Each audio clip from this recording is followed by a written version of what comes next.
عليكم ورحمة الله وبركاته. زي ما اتعودنا مع حضراتكم هننفذ موديل جديد، وقبل ما نبدأ نصلي على الرسول. اللهم صل وسلم وبارك على سيدنا محمد وعلى آله وصحبه وسلم تسليما كثيرا طيبا مباركا فيه. ان شاء الله النهارده جايين بربع موديل من القطيفة المضلع، موديل جميل جدا جدا جدا يا بنات.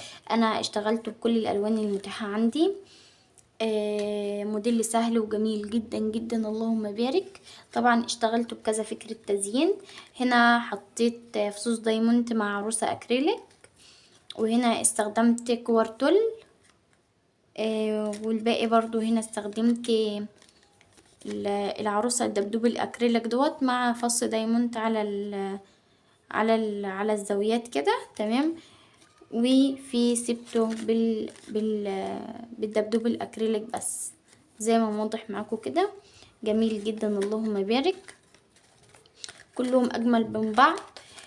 عملته بخامات قليلة جدا يا بنات. ان شاء الله باذن الله هنعمل الفكرة مع بعض النهاردة بطريقة سهلة وبسيطة ومبسطة خالص. تمام. طبعا انا اللي هشتغلوا معاكم بالدايموند بس يا بنات. تمام. شكله حلو جدا جدا جدا اللهم بارك. بالنسبه لي عجبني اكتر من اللي عليه الاشكال الاكريليك. هي بتكون طبعا اذواق، بس انا دوت جربت في اخر قطعه. انا كنت شغاله فيها لان بحب اخد كذا فكره، بس بصراحه فكرته احلى من باقي الاشكال. تمام. ان شاء الله باذن الله هنبتدي ناخد المقاسات مع بعض ونشتغل مع بعض. بسم الله الرحمن الرحيم. طبعا يا بنات زي ما اتفقنا مع بعض ان العرض 5 سنتي. تمام. عرض القماش 5 سنتي. هنحتاج قطعتين. اول قطعة طول 18 سنتي. تمام. طول 18 سنتي يا بنات. تمام. وتاني قطعة العرض 5 سنتي برضو، هي تقريبا دي 4 سنتي. تمام. 4 سنتي. والطول 12 سنتي ونص او 13 سنتي. تمام يا بنات. موديل سهل وبسيط خالص يا بنات وجميل جدا اللهم بارك. تمام. هنبتدي. طبعا القماش سهل في القص وسهل في الشغل جدا. هنبتدي نحدد المنتصف بالطريقه دي يا بنات من غير مولعه من غير اي حاجه. ابتدى اتحدد معانا في خط معانا هنا، هنبتدي نشتغل عليه. تمام. وبكده نكونوا عملنا الفيونكه بتاعتنا. هنبتدي نجيب الجزء التاني يا بنات. تمام. بالطريقة دي برضو نحدد المنتصف ونبتدي نحط الجزئين على بعض. اهم حاجة يكون في المنتصف فوق المنتصف يا بنات. تمام. وهنبتدي نجيب الابرة والخيط. بسم الله الرحمن الرحيم. 1 2 3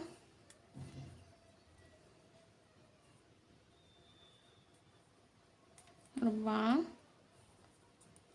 5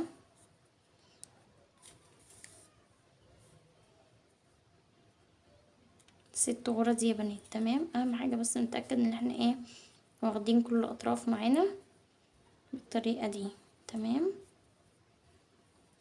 طبعا انا عملت فيونكة قبل الفيديو عشان ما اطولش عليكم في الفيديو. تمام يا بنات. بالطريقة دي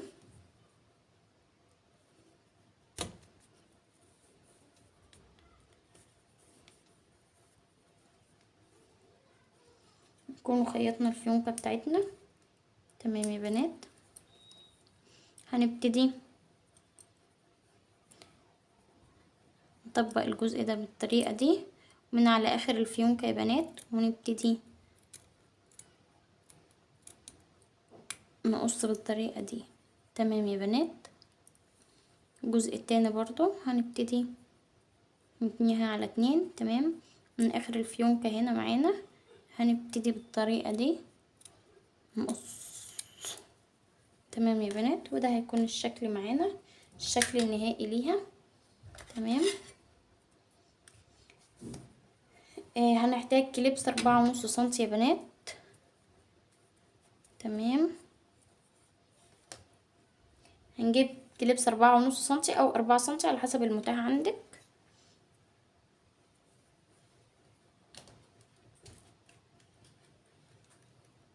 بسم الله. هنبتدي نحط كمية شمع كويسة يا بنات. تمام، بسم الله الرحمن الرحيم. ونلزق الكليبس يا بنات يبقى من على ايدنا اليمين. تمام، بالطريقة دي كده، يبقى التكتاك بتاعها على الايد اليمين. تمام، هنبتدي نجيب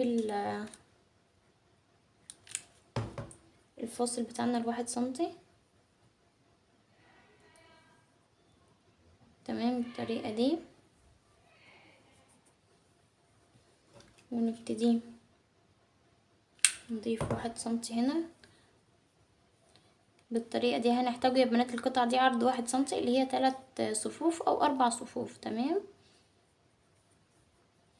بالطريقة دي نبتدي نقفل. هنحط نقطة شمع هنا يا بنات في الاخر، ونشد القماش كويس، وهنبتدي نقص الزوايا. تمام يا بنات، طبعا معانا قصقصة زيادة فهنستغلها ان انا اقفل بيها الكليبس. تمام، بالطريقة دي يا بنات.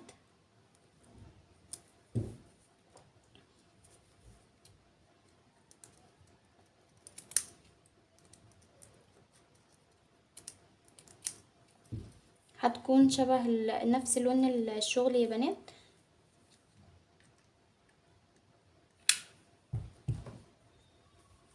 بالطريقة دي يا بنات غلفنا بيها الكليبس من جوه. بالطريقة دي هتكون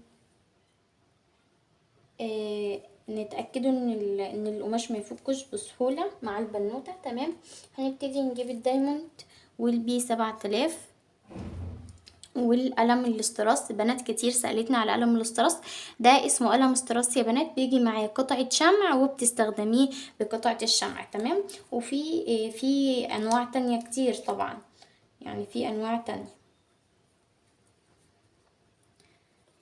في بنات قالت لي بيجي منين. بيجي يا بنات من، اللهم صل وسلم وبارك، بسم الله، بيجي من محل الخردوات بتاع شغل التوك. تمام، او اماكن اللي هي بتاعت الخياطة، حاجات زي كده. تمام يا بنات، وهنا 1 2 3. الاول بس هنقفل البي لان بينشأ بسرعة. تمام، وهنبتدي نجيب القلم بتاعنا ونبتدي نشتغل بالاستراس. تمام يا بنات، بسم الله الرحمن الرحيم.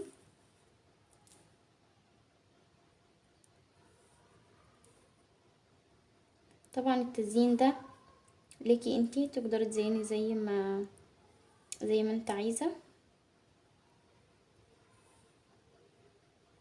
بس انا يعني عجبني الدايموند اكتر.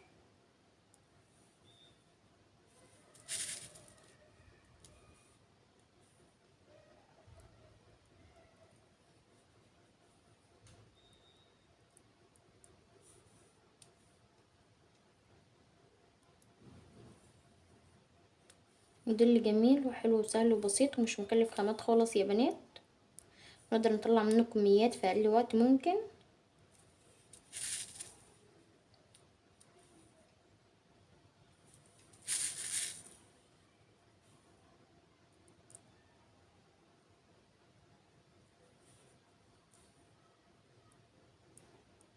بالطريقة دي يا بنات نكون خلصنا الموديل بتاعنا. تمام، موديل سهل وبسيط وجميل. طبعا يا بنات التكتاك على ايدينا اليمين. تمام، وبكده نكون خلصنا الموديل بتاعنا. بتمنى الموديل يعجبكم، بتمنى كل يشوف الفيديوهات يعمل اشتراك ويفعل زر الجرس ويعمل لايك للفيديو ويسيب كومنت. واتمنى الموديل يعجبكم، ودمتم في رعاية الله وحفظه، والسلام عليكم ورحمة الله وبركاته. مع السلامة.